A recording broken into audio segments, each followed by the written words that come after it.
Actually. So now I want to curl ends of my hairs with this round brush.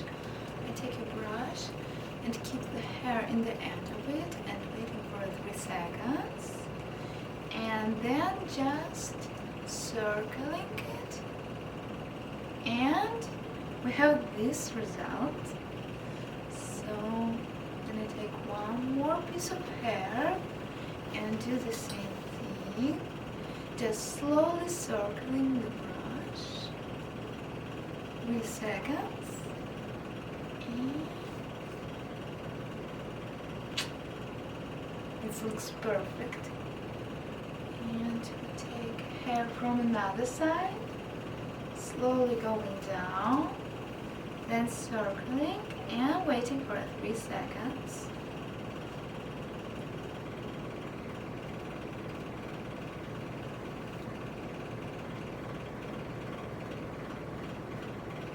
And taking another part of the hairs,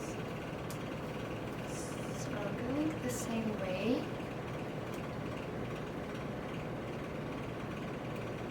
Take 3 seconds and